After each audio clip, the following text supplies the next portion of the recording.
সকলকে সংগ্রামী সালাম, আসসালামু আলাইকুম। সম্মানিত উপস্থিতি, গণ বিশ্ববিদ্যালয় আমার বিশ্ববিদ্যালয়। আমিও বেসরকারি বিশ্ববিদ্যালয়ের একজন শিক্ষার্থী ছিলাম, ইংরেজি বিভাগের স্টুডেন্ট ছিলাম আমি। গণ বিশ্ববিদ্যালয় থেকে হয়তো আমরা কয়েকজন ছাত্রদল করেছি। গণ বিশ্ববিদ্যালয়ে ছাত্রদল কিংবা রাজনীতি নিষিদ্ধ ছিল। তখন আমরা শক্তি নিয়ে, বলয় নিয়েই ছাত্রদল করেছি। আমাদেরকে ঘাট ধরে বিশ্ববিদ্যালয়ের প্রশাসন বের করে দিতে পারেনি।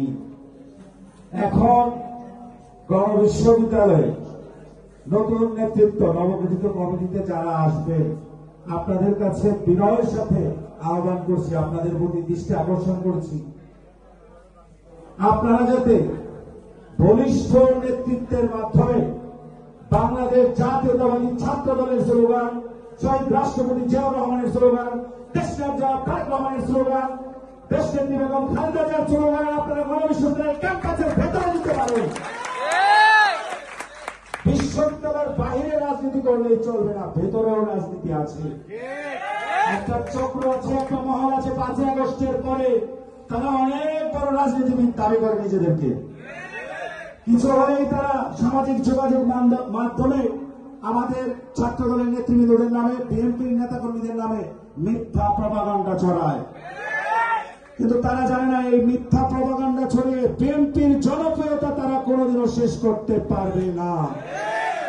আগামী দিনে সুষ্ঠু, অবাধ, নিরপেক্ষ নির্বাচন হলে অবশ্যই বিএনপি সরকার গঠন করবে এবং ইনশাআল্লাহ আমরা আশা রাখি আমাদের নেতা দেশনায়ক জনাব তারেক রহমান দিনের বেশে আসবেন ফিরে বাংলাদেশে।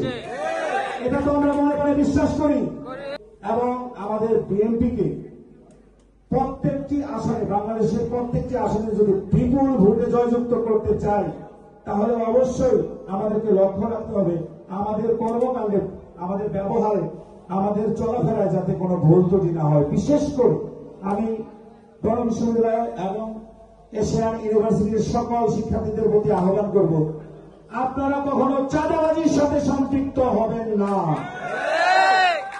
যারা এই এশিয়ান ইউনিভার্সিটি এবং গণ বিশ্ববিদ্যালয়ের কমিটিতে অন্তর্ভুক্ত হবেন তাদেরকেও বলছি, এবং সাধারণ শিক্ষার্থী যারা রয়েছেন তাদেরকেও বলছি যে চাঁদাবাজির সাথে সম্পৃক্ত হবেন না, আমাদের দলের ভাবমূর্তি নষ্ট করবেন না।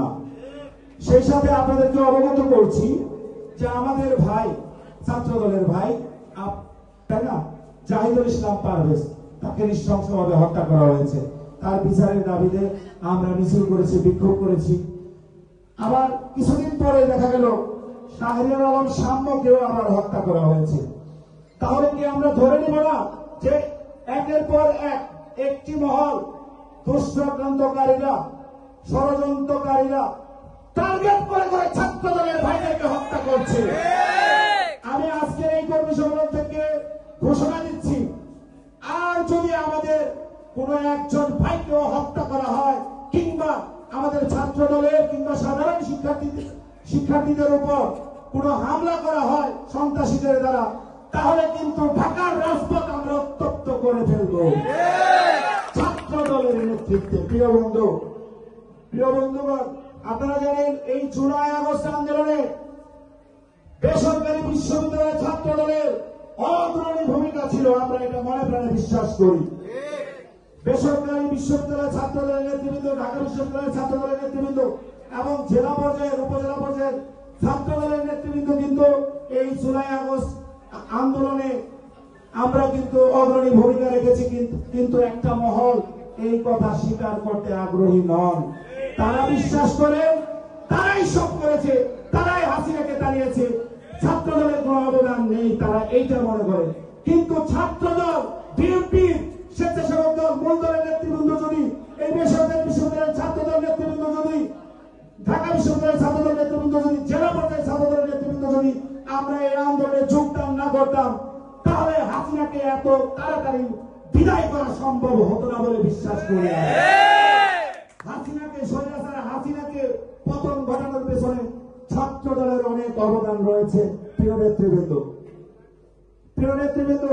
আমাদের 31 দফা বাস্তবায়নের জন্য শহীদ রাষ্ট্রপতি জিয়াউর রহমানের আদর্শকে লালন করে আমরা বাংলাদেশ জাতীয়তাবাদী ছাত্র দলের সাংগঠনিক সকল নিয়ম কানুন মেনে আমরা বাংলাদেশ জাতীয়তাবাদী ছাত্র দল করব।